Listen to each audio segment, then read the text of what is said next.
Cole Rainford was 16 and had not cried at his father's funeral. He'd stood in the front pew while the pastor said the right words about Ray Rainford. Good man, hard worker, loved his family, and felt everything compress into something dense behind his sternum. He didn't cry then. He didn't cry in the weeks after, when his mother moved through the house quietly, and his aunts brought casseroles, and everyone spoke in the careful tones people use around fresh grief. Ray Rainford had died in October on Highway 52, 4 months ago. A wet road, a curve taken slightly wrong. He was 44. He had been, in Cole's understanding of the world, the person who knew things, not school things, forest things, how to read a track, how to read the wind, how to sit absolutely still for 3 hours and make your breathing part of the air. Every fall since Cole was 7, they'd hunted the family ground along the Root River. 200 acres of dense oak and beech, hard ravines, a creek that ran black in autumn. They had a stand there, a hand-built platform in a white oak. On the trunk, Ray had carved their initials, R+C. Cole had watched him do it, sitting below, eating a peanut butter sandwich. Cole had not been back since last October. Before, he left the house at midnight. First snow of the season, thin, dry, an inch on the ground. His mother was asleep. He put on his father's hunting coat, too big in the shoulders, and clipped his father's knife to his belt. Not as a tool, just something with Ray's hands on it. The walk to the stand was 40 minutes on a path they'd worn into the ground over a decade of falls. The snow made everything quiet, softening sound, pulling the darkness closer. He was not afraid. This was his place. It smelled like cold air and wet bark. It smelled like his father. 20 minutes in, just past the creek, he heard a branch snap. He put the flashlight on it. Nothing. He walked on. The voice came 30 seconds later, low and clear, from somewhere behind him. Cole. His body stopped before his mind did. He stood still and listened to the silence that followed, total, waited, like the dark itself was holding its breath. Grief does this, he told himself. Auditory hallucinations in bereavement. Documented. Known. Not his father's voice in a November forest. He started walking. Wait. That single word, in the exact tone Ray used when Cole moved to fast on a stalk. Patient, quiet, with the slight drop on the second vowel that was his father's alone. He stopped. Then, closer. Not that way. Go left. The path went right. It had always gone right. Left was ground Cole had never walked. He went left anyway. The voice guided him through unfamiliar country, without hesitation. Rock there. Low branch. The rock was there. The branch was exactly where described. Cole moved through the dark, as if he'd walked it 100 times, led by a voice that knew the ground better than he did. He was crying before he realized it, not from fear, but from the precise cruelty of how accurate it was. The pauses in the right places, the roughness on certain consonants, the voice that knew his name the way only one person had ever known it. Do you remember what I told you about the forest? Cole answered, without deciding to. You said shut up and listen. A long pause. Snow falling. Then, very close, 5 yards, no more. That's right. You listened. Cole raised the flashlight. The figure stood between 2 oaks. Ray's height, Ray's shoulders, the slight forward lean Ray had when he was thinking. The coat was orange, faded blaze orange. His mother had given that coat to the church donation bin 3 weeks after the funeral. Cole had watched her fold it. He took 1 step forward. The figure didn't move. Dad. The figure tilted its head. Too slowly. The movement running behind the speed a head should move. The angle was wrong, past the point muscle and bone allow. And Cole remembered. He was 8 years old, a cold morning in a deer blind, both of them eating granola bars. Ray had looked at him the way he did when he wanted something to stick. The forest talks, he'd said, but not everything that talks is the forest. Sometimes something in the woods knows you before you know it, and it speaks your language. What do? You don't answer. You never answer it back. Cole had answered. He had said Dad. He had given it the name. The figure took one step forward. The snow didn't crunch beneath it. The flashlight went out. His mother found him at 7 in the morning on the front porch steps, wet through with snow. The knife was gone. He didn't speak for several hours. When he did, he said one thing. Don't go out there at night, especially if you hear someone you loved. The knife turned up 9 days later, planted point down in frozen ground, a mile and a half from any trail Cole knew. 2 sets of boot prints in the snow around it. One matched Cole's size. The other had no clean measurement. It was larger, and pressed deeper, as if whatever had stood there carried far more weight than it appeared to. Brittany Ford had one rule about abandoned places: don't romanticize them. Other photographers in her niche leaned into the aesthetic. Golden light through collapsed roofs. The poetry of decay. Brittany shot straight. She used film because film was honest. It captured exactly what stood in front of the lens, nothing interpreted. Film doesn't lie, she told her followers. And she meant it as a technical statement. She'd been running Forgotten America for 4 years. A documentary blog built on meticulous research and long drives to places most people passed without slowing.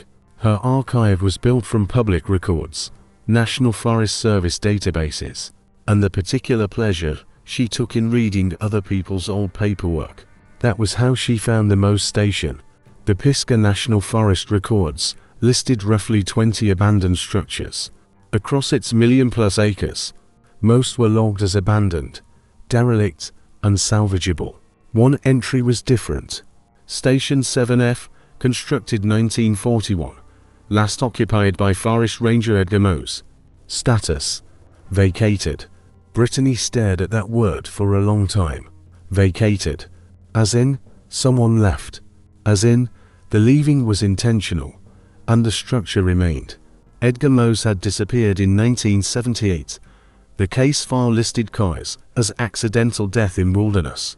Body never recovered. The station had sat in the forest for 46 years under that single quiet word. She stopped in Brevard on the way in. Small town. One main street, a diner that hadn't changed its breakfast menu since the late 80s. She asked the woman at the counter about the old ranger station.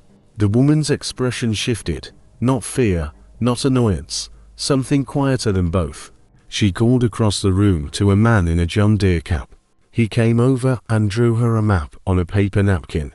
Turn dash by dash turn, specific, a fork in the logging road marked clearly. He drew it fast, with the automatic efficiency of someone who had drawn it many times before.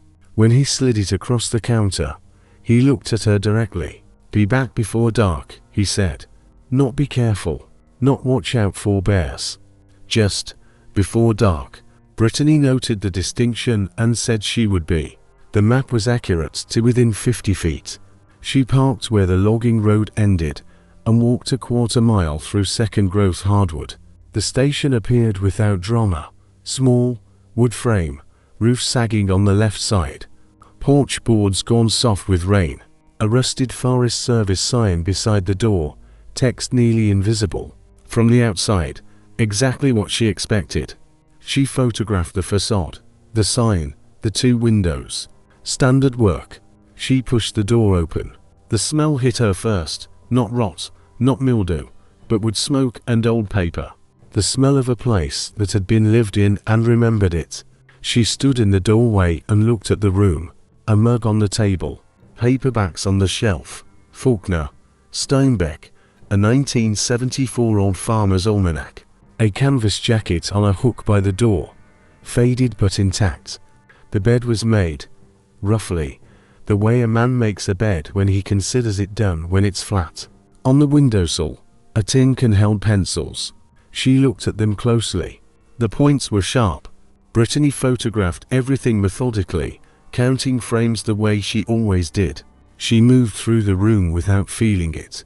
That was the discipline. See through the viewfinder. Don't feel until the darkroom. She was at 31 frames when she opened the nightstand drawer. The diary was a standard composition notebook, corners bent soft with handling. She opened it to the last written page. The entries went back years, the handwriting shifting over time. Never quite the same hand twice. The final entry was dated 3 weeks ago. She read it twice. Next one will come with a camera. Film. Good.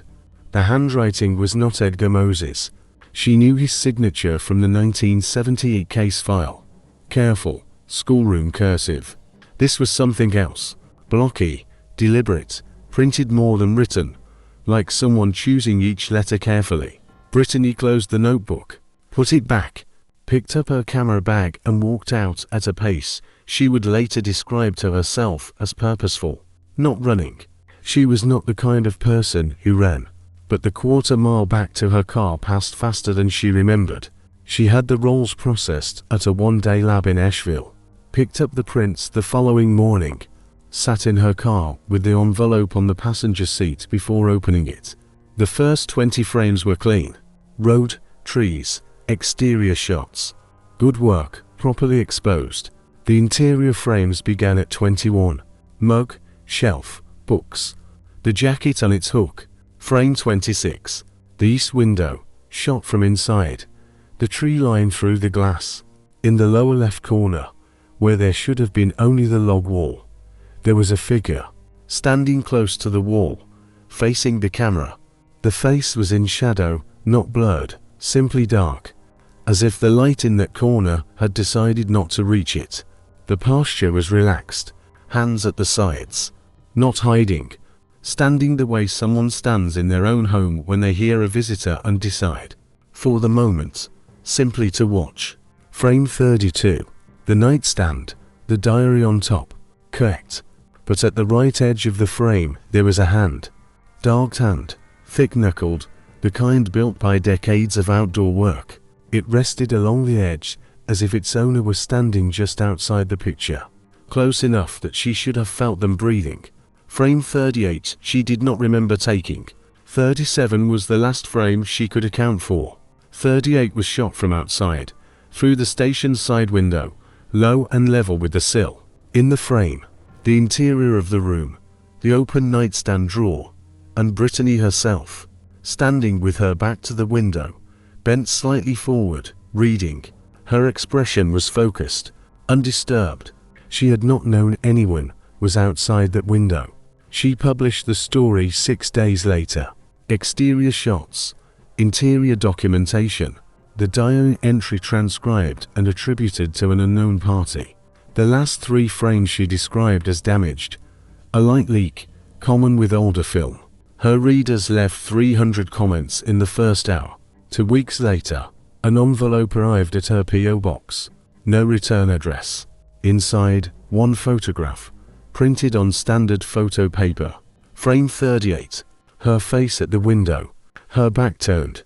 At the bottom, in the same blocky hand from the diary. Good work. Come back soon. Brittany Ford still runs Forgotten America. She still drives long distances to places most people pass without slowing. She shoots digital now.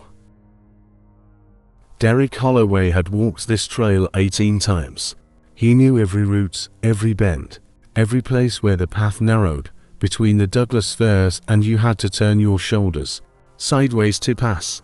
2 tours in Afghanistan, 1 in Iraq, and 8 years guiding survival courses through the Cascades had given him a particular relationship with wilderness, not love, exactly, but fluency. The forest was a language he read without thinking, the way other men read road signs. The Tillamook, though, was different. He'd noticed it on his first trip through, 3 years ago, and never quite shook the feeling. The locals called it the Burn, a name earned honestly. 4 wildfires between 1933 and 1951 had stripped the original old growth down to ash and bare hillside. What grew back was technically a forest. Dense, uniform, the trees standing at almost identical heights as if planted by a machine. But the deer didn't come here. Hawks didn't circle overhead. In 8 years of guiding, Derek had never once heard a woodpecker in the Tillamook. The silence wasn't peaceful. It was the silence of a room where someone had just stopped speaking. His group today was standard corporate issue. 6 people from a Seattle tech firm. Here 40 days of team building that their HR department had built as experiential leadership development to men in their 40s who'd clearly done this before and were quietly suffering through it. 3 women who asked good questions and kept a solid pace. And Jason, 25, slight, wearing trail shoes that still had the store crease in them, who had spent the first 2 hours of the hike staring at a phone that hadn't shown a signal since they crossed the trailhead. Derek had counted them at the start. 6. He counted again at the stream crossing at the 2-hour mark, while they refilled bottles and ate the first of their snacks. 6. He was methodical about it. Military habit, never fully retired. You count your people the way you check your equipment. Quietly, without making it a thing. 15 minutes later, when they shouldered their packs and moved out, he counted again. 5. He stopped the group, asked if anyone had seen Jason leave. Nobody had. Nobody had heard anything. He had simply ceased to be among them.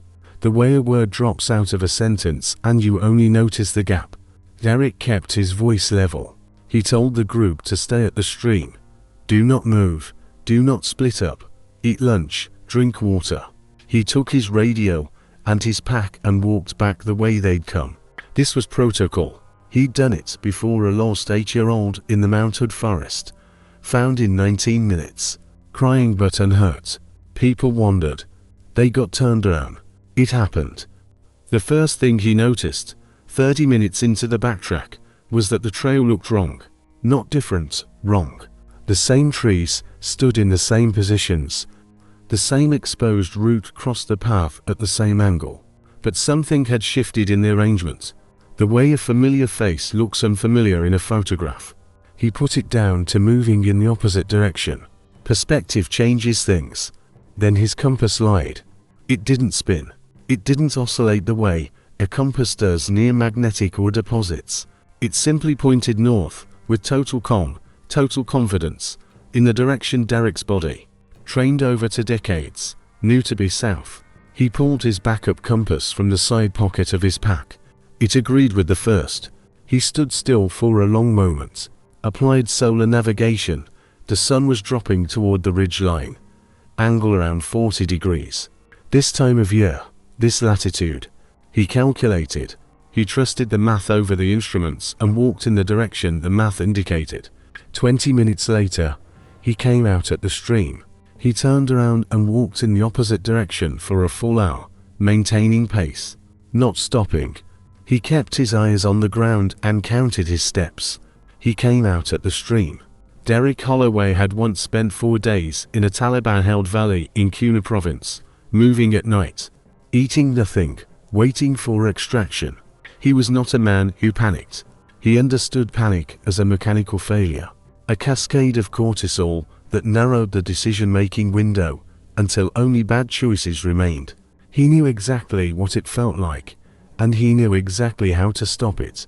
He made camp, cleared ground, laid out his sleeping pad, built a small fire, not for warmth. The night was mild enough, but for orientation, a fixed point, something the dark couldn't move. He called Jason's name. His voice went out into the trees and came back a half-second late, as if the forest had considered the sound before returning it. He found the tracks while sweeping the perimeter of his camp with the flashlight. Boot prints in the soft earth, his tread pattern, his size. Fresh, the edges still clean. He followed them in a methodical grid and understood after 300 meters what they were telling him. The tracks formed a circle, a perfect circle, wide enough that his flashlight beam couldn't find the far edge. He had been walking in a loop without ever feeling the curve. He sat down on the ground, closed his eyes, counted to 100, felt his breathing slow, felt the cortisol dial back, felt the trained stillness return to his chest. When he opened his eyes, Jason was standing 15 meters away. The young man was upright, arms at his sides, facing Derek with the stillness of something that had been standing there a long time. His eyes were open. He didn't blink. Derek said his name and got nothing. No flinch. No shift of focus. Nothing. Derek stood slowly, the way you stand near a frightened animal. He took one step forward. Jason took one step back. Precise, unhurried, matching distance.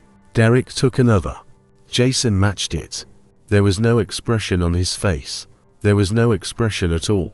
Then Jason turned and walked into the trees, and the darkness received him the way water receives a stone.